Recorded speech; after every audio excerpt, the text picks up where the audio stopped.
Hello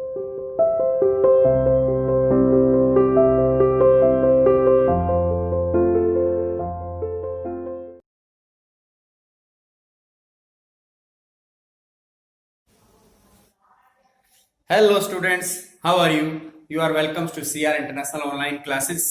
आज का आपका topic famous saints of bhakti movement lesson number 6 से हिस्ट्री, हिंदी और इंग्लिश में कॉमन मीडियम आपका कॉमन टॉपिक है। असाइनमेंट नंबर 42 है।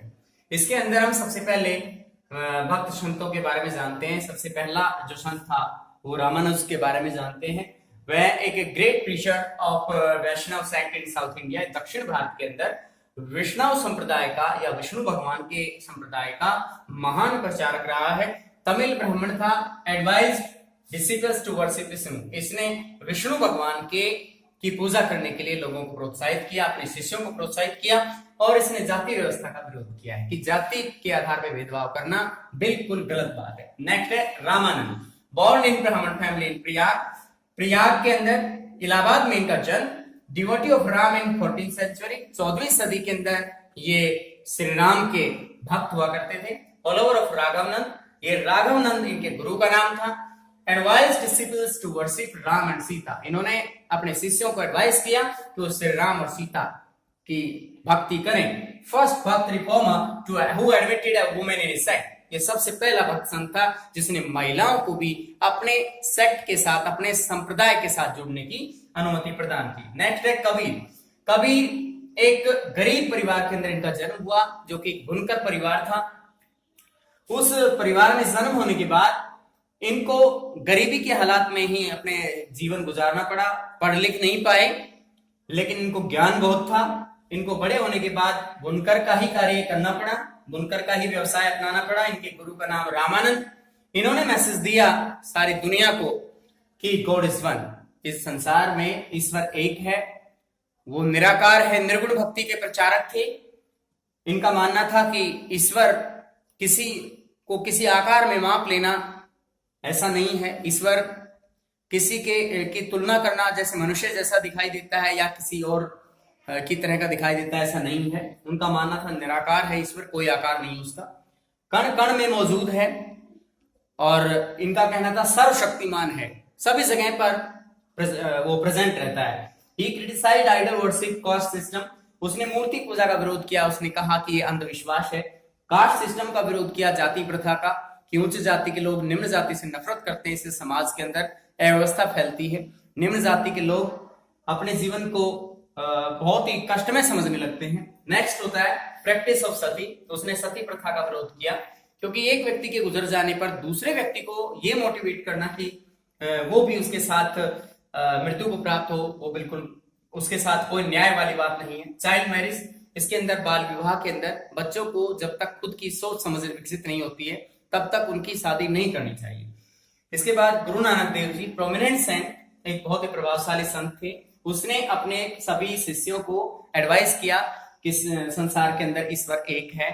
उसने एम्फेसाइज किया नाम स्मरण के लिए, ईश्वर के नाम स्मरण के लिए मोटिवेट किया लोगों को। गुरु नानक देव जी ने सिख धर्म की नींव रखी। और ये ननकाना साहिब के अंदर, जो कि आज के समय ननकाना साहिब के नाम से जाना जाता है, और तलवंडी नामक स्थान पर इनका जन्म हुआ। ये पंजाब के अंदर, जो पाकिस्तान के क्षेत्र के अंदर मौजूद है, पाकिस्तान के पंजाब में, वहां इनका जन्म स्थान है। Namdev, famous saint of Maharashtra, famous saint of Maharashtra. ये महाराष्ट्र के बहुत ही महान संत थे। इन्होंने मैसेज दिया कि मैसेज गॉड इज होमलेस। इन्होंने ईश्वर को माना कि ईश्वर निराकार है, उसका कोई आकार निश्चित नहीं है, ऑल पावरफुल, वह सर्वशक्तिमान है।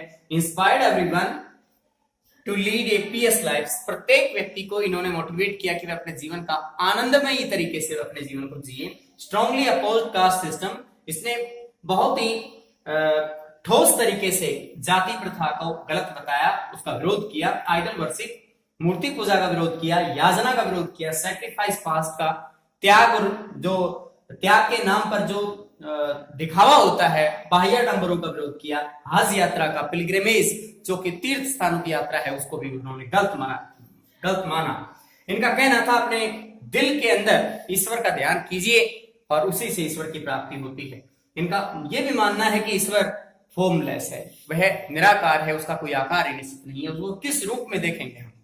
इसके बाद गुरु रविदास जी, born in बनारस में इनका जन्म, told everyone that God is everywhere and God is one। इनका मानना था कि ईश्वर प्रत्येक जगह पर है और ईश्वर एक है। एम्फेसाइज किया किस बात को लेकर, the recital of god's way. इन्होंने ईश्वर के नाम का जाप करने के लिए लोगों को मोटिवेट किया गुरु रविदास जी ने, और इन्होंने निम्न जाति के लोगों को मोटिवेट किया कि वो भी अपने जीवन को कष्ट में ना माने, वो दुखी ना हो, वो भी उतने ही महत्वपूर्ण है जितने की उच्च जाति वाले। उच्च जाति के लोगों के बराबर खड़ा करने के लिए गुरु रविदास जी ने निम्न जाति के लोगों को मोटिवेशन दिया। And the purity of mind, उनका मानना था ईश्वर को उसके भगवान का नाम का जाप करने से और अपने माइंड के अंदर, अपने मस्तिष्क के अंदर धारण करने से ईश्वर की प्राप्ति हो सकती है। आइडल वर्शिप, उसने मूर्ति पूजा का विरोध किया, कास्ट सिस्टम जाति प्रथा का विरोध किया और विभिन्न तीर्थ स्थानों की यात्रा का विरोध किया। इसके बाद है चैतन्य। चैतन्य महाप्रभु के बारे में आप पहले भी पढ़ चुके हैं। चैतन्य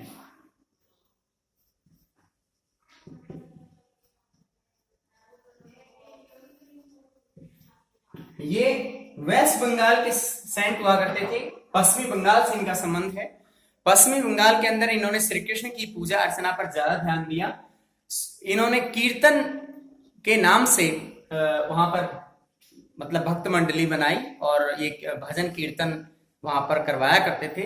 इन्होंने बहुत भारी संख्या में अपने श्रद्धालुओं को अपने साथ में जोड़ा। वेस्ट बंगाल से ये उड़ीसा की तरफ चले और वहां पर उड़ीसा में 20 साल तक ये जगन्नाथ में श्री कृष्ण की पूजा की इन्होंने, जो कि जगन्नाथपुरी धाम के नाम से फेमस है। वहां पर चैतन्य का प्रभाव इतना था कि बड़े से बड़े अधिकारी और वेस्ट बंगाल के जो एलाइट ग्रुप के लोग थे, जो अभिजन वर्ग था, उन्होंने भी श्री कृष्ण की भक्ति को अपना लिया। इस प्रकार से सभी इन हम भक्त संतों के बारे में चर्चा कर चुके हैं और चैतन्य का, गुरु नानक देव जी का और कबीर जी के बारे में ये हम पहले भी एक बार रिवाइज कर चुके हैं। धन्यवाद।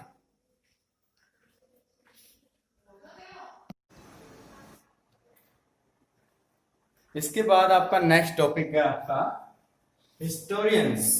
ये आपका हिस्टोरियंस है, ये मिट गया है, IONS। Historians use variety of sources to reconstruct history of religious traditions. इसके अंदर हमारे जो इतिहासकार होते हैं वो किस तरीके से धार्मिक विश्वासों और आस्थाओं को का पुनर्निर्माण कर पाते हैं, ये कैसे पता लगाते हैं कि कौन कौन से धार्मिक विश्वास उस समय परिचालन में थे और उनसे किस तरह की जानकारी हम प्राप्त करने का प्रयास करते हैं। इसके अंदर सबसे पहला है रिलीजियस बिल्डिंग्स।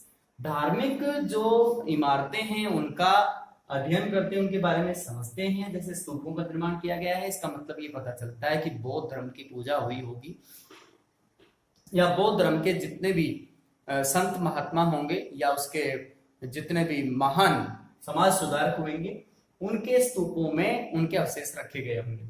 इसके बाद मोनेस्ट्रीज, मठों के अंदर, ये ईसाइयों के अंदर इस तरह की संस्थाएं होती हैं। मठों में पुरुष और महिलाओं के लिए अलग अलग मठ होते हैं, मोनेस्ट्रीज होते हैं। इसके अलावा हिंदुओं के लिए मंदिर होते हैं, मस्जिद होती है मुस्लिमों के लिए। तो इस तरह की इमारतों से पता चलता है कि उस समय के लोग ज्यादा किस धर्म को फॉलो करते थे और वो कितना आस्तिक थे, कितना नास्तिक थे। इसके बाद टेक्सचुअल एंड विजुअल रिकॉर्ड्स, पौराणिक टेक्स्ट। पुराणों के समय में जो भी ग्रंथ लिखे गए या पुराण को ही समझ लें, अपने आप में ग्रंथ था। इसके अंदर बहुत से अध्याय हैं, उनके अंदर गद्य और दृश्यात्मक कुछ अभिव्यक्तियां दी गई हैं जिनके जरिए कुछ पता चलता है कि उस समय किस तरह के रिवाज फॉलो किए जाते होंगे और ये पता लगाने की कोशिश की जाती है कि धार्मिक विचार और आस्था किस तरह की रही होंगी, सामान्य लोगों की सोच कैसी रही होगी, उसका पता लगता है। इसके बाद है literary sources from 8th to 18th century include the composition of the poets and. यहाँ पर संत कवियों का जिक्र इसमें भी आता है। बहुत से संत कवि 8वीं शताब्दी से 18वीं शताब्दी तक अस्तित्व में आए हैं इंडिया के अंदर, जो कि भक्ति काल का समय पीरियड रहा। उसके अंदर जैसे रामानुज का नाम आता है और चैतन्य का नाम आता है, कबीर का नाम आता है, गुरु नानक का आता है, मीराबाई का आता है, दादू दयाल का आता है। बहुत से हमारे भक्त कवि हुए हैं जिन्होंने विभिन्न कविताओं के माध्यम से, विभिन्न भजनों के माध्यम से, दोहों के माध्यम से अपनी बातें रखी, समाज के सामने बातें रखी, और स्थानीय भाषा के अंदर जो कि आम लोगों की बोलचाल की भाषा थी उसके अंदर उस चीज को हमें बताया है। इसके अलावा उन्होंने संगीत से भी अपना एक रिलेशन बनाया है। जैसे कि हम देखें अमीर खुसरो जो कि एक महान संगीतकार हुए हैं, उन्होंने भी संगीत के बारे में काफी कुछ जानकारी हमें प्रदान की है। जैसे कि उन्होंने जो मुस्लिम जो कव्वाल होते थे, कव्वाली गाते थे मस्जिदों के अंदर या फिर किसी भी खानकाह के अंदर, तो उन्होंने इसे बताया कि शुरुआत और अंत में उसका कोल का इस्तेमाल किया जाए। कोल एक लंबी आवाज रिदम के साथ में उसकी शुरुआत और उसका अंत किया जाता है, और एक अलग परिचालन शुरू करवाया अमीर खुसरो जी ने। इसके बाद most striking feature increasing visibility of the wide range of gods and goddess, एक ये पहचान थी उस समय 8वीं से 18वीं शताब्दी के दौरान धार्मिक विश्वास की, कि उस समय बहुत से देवी देवताओं की मूर्तियां बनने लगी थी, अलग अलग देवी देवताओं की पूजा होने लगी थी। उनका एक ऐसा निश्चित आकार माना गया कि ये शायद ऐसे दिखते होंगे, इस तरह की सोच लोगों के माइंड पर, उनके दिल में आने लगी। उसके बाद टू प्रोसेसेस वर्क, इसके अंदर हम आगे देखेगा major deities Vishnu Shiva and goddess. उस समय मुख्य रूप से देवी देवताओं की बहुत सी मूर्तियां बनी, तो उनमें विष्णु भगवान का और शिव और गॉडेस में लक्ष्मी की पूजा सबसे ज्यादा होती थी, यानी सबसे ज्यादा लोग इन्हीं की मूर्तियों की पूजा करते थे। इसके बाद आता है टू प्रोसेसेस वर्क, इसके अंदर डिसमिनेटिंग ब्राह्मणिकल आइडियाज। ब्राह्मणों ने अपने आप के वर्चस्व को हमेशा ही कायम रखा है, लेकिन ये समय टाइम पीरियड ऐसा रहा, इसमें ब्राह्मणों के वर्चस्व धीरे धीरे कम होने लगा। ब्राह्मणों को खुद को भी अनुभव हुआ कि अब उनका वर्चस्व उतना नहीं है। इसके अंदर Brahmin accepting and awarding the beliefs and the practices of women and शूद्र।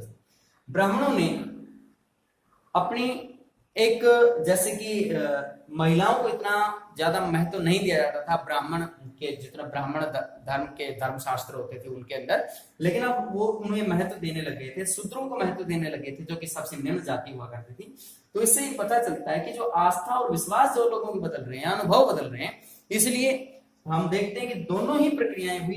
ये जो टू प्रोसेस का यहाँ पे जिक्र हुआ, एक प्रोसेस में ब्राह्मणों का वर्चस्व कम हो रहा है, उनके विचार बदल रहे हैं, और दूसरे के अंदर जो ब्राह्मण खुद अनुभव कर रहे हैं कि इन्हें भी, महिलाओं को भी आगे आने की जरूरत है, महिलाओं को भी भाग लेने की जरूरत है, और शूद्रों को भी महत्व दिया जाना चाहिए, चाहे वे निम्न जाति का ही क्यों ना है।